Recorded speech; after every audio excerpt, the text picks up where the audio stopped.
اللہ الرحمن الرحیم یا رب صل وسلم دائما ابدا ابدا علی حبیبک خیر الخلق کلہم۔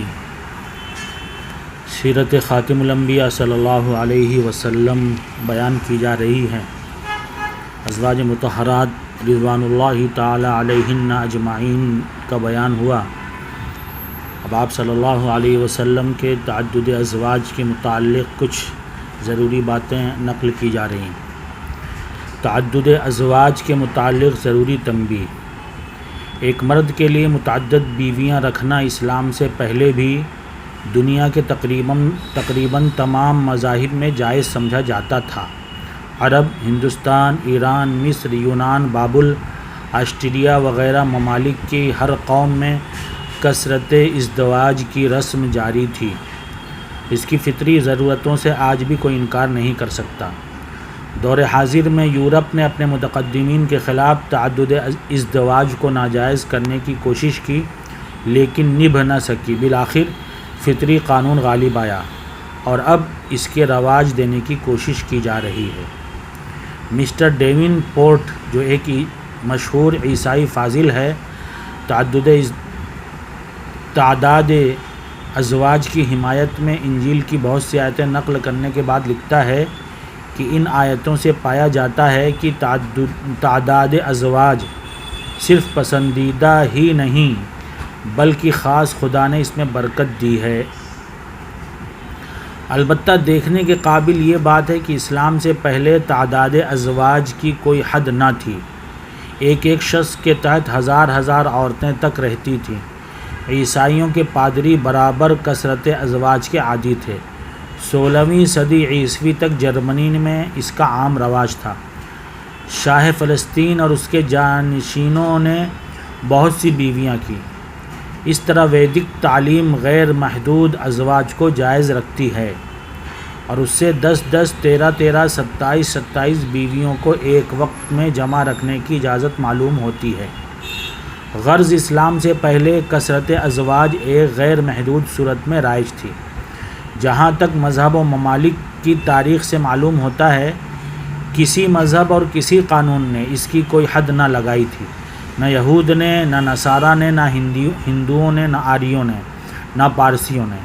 اسلام کے ابتدائی زمانہ میں یہ رسم اسی طرح بغیر تحدید جاری رہی۔ بعض صحابہ رضی اللہ عنہم کے نکاح میں 4 سے زائد عورتیں تھیں۔ حضرت خدیجہ رضی اللہ تعالی عنہا کے بعد حضور اقدس صلی اللہ علیہ وسلم کے عقد میں بھی خاص اسلامی ضرورتوں کی بنا پر 10 ازواج تک جمع ہو گئیں۔ پھر جب اس کثرت ازواج سے عورتوں کی حق تلفی ہونے لگی، اول تو حرص میں بہت سے نکاح کر لیتے تھے مگر پھر ان کے حقوق ادا نہ کر سکتے تھے۔ قرآن عزیز کا ابدی قانون جو دنیا سے ظلم و جور کو مٹانے کے لیے ہی نازل ہوا ہے، اس نے فطری ضرورتوں کا لحاظ رکھتے ہوئے تعداد ازواج کو بالکل منع تو نہ کیا لیکن اس کی خرابیوں کی اصلاح ایک تحدید کے ذریعہ سے کر دی، اور یہ ارشاد خداوندی نازل ہوا کہ اب صرف 4 عورتوں تک نکاح کر سکتے ہو، اور وہ بھی اس شرط پر کہ چاروں کے حقوق برابر ادا کر سکو، اور اگر اتنی ہمت نہ ہو تو پھر 1 سے زیادہ رکھنا ظلم ہے۔ اس ارشاد کے بعد باجماع امت 4 سے زائد بیویوں کا نکاح میں جمع رکھنا حرام ہو گیا۔ جن صحابہ کے نکاح میں 4 سے زائد عورتیں تھیں، رسول اللہ صلی اللہ علیہ وسلم نے ان کو حکم فرمایا، انہوں نے 4 کو رکھ کر باقی کو طلاق دے دی۔ حدیث میں ہے کہ حضرت غیلان مسلمان ہوئے تو ان کے نکاح میں 10 عورتیں تھیں۔ رسول اللہ صلی اللہ علیہ وسلم نے ان کو حکم فرمایا کہ 4 رکھ کر باقی کو طلاق دے دو۔ اسی طرح نوفل بن معاذ رضی اللہ عنہ اسلام لائے تو ان کے نکاح میں 5 عورتیں تھیں۔ آپ صلی اللہ علیہ وسلم نے 1 کو طلاق دینے کا حکم فرمایا۔ حضرت محمد صلی اللہ علیہ وسلم کے ازواج مطہرات بھی اس عام قانون کے روح سے 4 سے زائد نہ رہنی چاہیے تھیں، لیکن یہ بھی ظاہر ہے کہ امہات المؤمنین دوسری عورتوں کی طرح نہیں ہیں۔ خود قرآن عزیز کا ارشاد ہے، یا نساء النبی لستن کاحد من النساء، اے نبی صلی اللہ علیہ وسلم کی عورتوں تم نہیں ہو ہر کوئی عورتیں جیسی، وہ تمام امت کی مائیں ہیں۔ حضرت صلی اللہ علیہ وسلم کے بعد وہ کسی کے نکاح میں نہیں آ سکتی۔ اب اگر عام قانون کے ماتحت 4 کے سوا باقی ازواج مطہرات کو طلاق دے کر علیحدہ کر دیا جاتا، ان پر کتنا ظلم ہوتا کہ اب وہ عمر بھر کے لیے معطل ہو جائیں، اور رحمت للعالمین صلی اللہ علیہ وسلم کی چند روزہ صحبت ان کے لیے عذاب بن جاتی کہ ادھر تو فخر عالم صلی اللہ علیہ وسلم کی صحبت چھوٹتی، اور ادھر ان کے لیے اس کی بھی اجازت نہیں ملتی کہ کسی اور جگہ اپنا غم غلط کر سکیں۔ اس لیے کسی طرح مناسب نہیں تھا کہ ازواج مطہرات اس عام قانون کے ماتحت آئیں، خصوصاً وہ خواتین جن کا نکاح اس لیے عمل میں آیا تھا کہ ان کے خاوند جہاد میں شہید ہو گئے اور وہ بے سر و سامان رہ گئیں۔ آپ صلی اللہ علیہ وسلم نے ان کی دلداری کے لیے ان سے نکاح کر لیا۔ اب اگر ان کو طلاق دی جاتی تو ان پر کیا گزرتی؟ یہ اچھی دلداری ہوتی کہ وہ تمام عمر نکاح سے محروم ہو گئیں۔ اس لیے بحکم خداوند 4 سے زائد بیویوں کو رکھنا صرف حضرت صلی اللہ علیہ وسلم کی خصوصیت ٹھہری۔ نیز آپ صلی اللہ علیہ وسلم کی خانگی زندگی کی حالات جو امت کے لیے تمام دین و دنیا کے معاملات میں دستور العمل ہیں، ہم تک صرف ازواج مطہرات ہی کے ذریعہ پہنچ سکتے ہیں، اور یہ ایک ایسا مقصد ہے کہ اس کے لیے تو 9 خواتین بھی کم ہیں۔ ان حالات پر نظر کرتے ہوئے کیا کوئی انسان کہہ سکتا ہے کہ یہ خصوصیت معاذ اللہ کسی نفسانی خواہش پر مبنی تھی؟ اس کے ساتھ یہ بھی دیکھنے کے قابل ہے جس وقت سارا عرب مخالفت کے لیے کھڑا ہوا، قتل کے منصوبے گانٹھے، طرح طرح کے عیب لگائے، بہتان باندھے، پناہ خدا، مجنون کہا، کذاب بتلایا، غرض اس آفتاب عالمتاب پر خاک ڈالنے کے لیے ایڑی چوٹی کا زور لگا کر خود خاک آلود ہوئے، یہ سب کیا، لیکن کسی کافر نے خواہشات نفسانی اور عورتوں کے معاملہ میں بھی کسی وقت آپ صلی اللہ علیہ وسلم پر کوئی الزام نہیں لگایا، اور ہرگز نہیں یہاں افطرا کے پاؤں نہ ہوئے، ورنہ کسی نیک نام کو بدنام کرنے کے لیے اس سے بڑھ کر کوئی حربہ نہیں ہو سکتا۔ اگر ذرا انگلی رکھنے کی جگہ تھی تو کفار عرب جو گھر کے بھیدی تھے سب سے بڑھا چڑھا کر اس کو عیوب میں شمار کرتے، لیکن وہ اتنے بیوقوف نہ تھے کہ مشاہدات کا انکار کر کے اپنی بات کا اعتبار کھو دیتے، کیونکہ تقوی مجسم صلی اللہ علیہ وسلم کی حیات طیبہ لوگوں کے سامنے تھی، جس میں وہ دیکھ رہے تھے کہ آپ صلی اللہ علیہ وسلم کے زمانہ شباب کا بڑا حصہ تو محض تجرد اور خلوت گزینی میں گزرا۔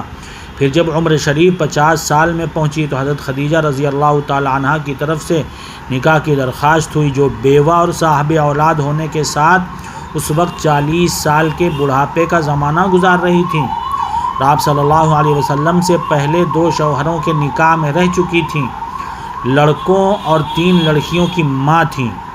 بارگاہ نبوت میں اس کی درخواست رد نہ کی گئی، پھر اکثر عمر اسی ایک نکاح پر گزار دی، اور وہ بھی اس طرح کہ اس کو چھوڑ کر حرا کے لق و دق غار میں ایک مہینہ محض عبادت الہی میں مصروف رہتے تھے، اور عمر کا بڑا حصہ اسی نکاح پر گزرا۔ اسی لیے آپ صلی اللہ علیہ وسلم کی جتنی اولاد ہوئی وہ سب حضرت خدیجہ رضی اللہ تعالی عنہ سے ہوئی۔ البتہ حضرت خدیجہ رضی اللہ تعالی عنہ کی وفات کے بعد جب عمر شریف 50 سال سے تجاوز کر جاتی ہے تو یہ سارے نکاح ظہور میں آتے ہیں، اور خاص ضرورتوں کے ماتحت 10 خواتین تک آپ صلی اللہ علیہ وسلم کے نکاح میں داخل ہوتی ہیں، جو سب کے سب حضرت خدیجہ رضی اللہ تعالی، حضرت عائشہ رضی اللہ تعالی عنہ کے سوا بیوہ ہیں، اور بعض صاحب اولاد بھی۔ ان حالات پر نظر کرتے ہوئے گمان نہیں کیا جا سکتا کہ کوئی سلیم الحواس انسان آپ صلی اللہ علیہ وسلم کے اس تعداد ازواج کو معاذ اللہ کسی نفسانی خواہش کا نتیجہ بتلا سکے۔ اگر کوئی شپرہ چشم آفتاب نبوت کی عظمت و جلال کو بھی نہ دیکھ سکے، اور آپ صلی اللہ علیہ وسلم کے اخلاق، اعمال، تقوی، طہارت، زہد و ریاضت اور مقدس زندگی کے تمام گرد و پیش کے حالات سے بھی آنکھ چرا لے تو وہ خود ان متعدد نکاحوں کے واقعات و حالات ہی اس کو یہ کہنے پر مجبور کریں گے کہ تعداد ازواج یقیناً کوئی نفسانی خواہش پر مبنی نہ تھا، ورنہ ساری عمر ایک سن رسیدہ عورت کے ساتھ گزار دینا 55 سالہ کو اس کام کے لیے تجویز کرنا کسی انسان کی عقل تسلیم نہیں کر سکتی، خصوصاً جب کفار عرب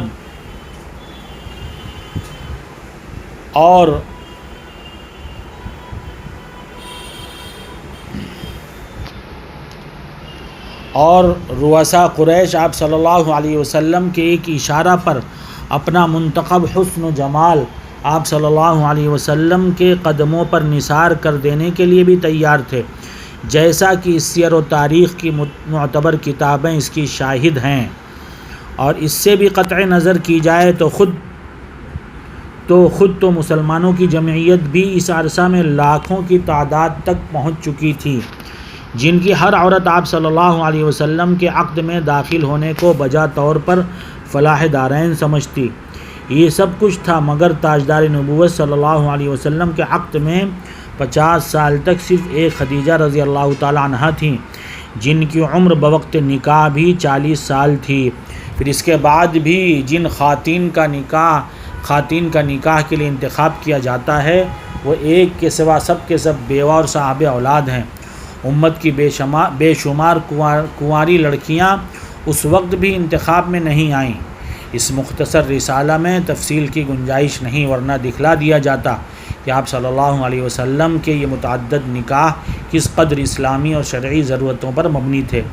نیز اگر یہ نہ ہوتے تو بہت سے وہ احکام جو عورتوں ہی کے ذریعہ امت کو پہنچ سکتے تھے وہ سب مخفی رہ جاتے۔ اور کس قدر بے حیائی حق کشی ہے کہ حضرت رسالت مآب صلی اللہ علیہ وسلم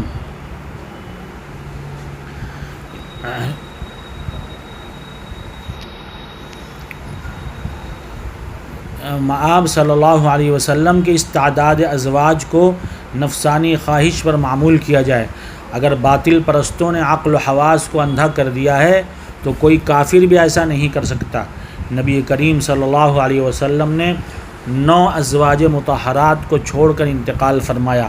آپ صلی اللہ علیہ وسلم کے بعد سب سے پہلے ازواج مطہرات میں حضرت زینب بنت جحش رضی اللہ تعالی عنہ کی وفات ہوئی، اور سب سے آخر میں ام سلمہ رضی اللہ تعالی عنہ نے وفات پائی۔ یا رب صلی وسلم دائما ابدا علی حبیبک خیر الخلق کلہم۔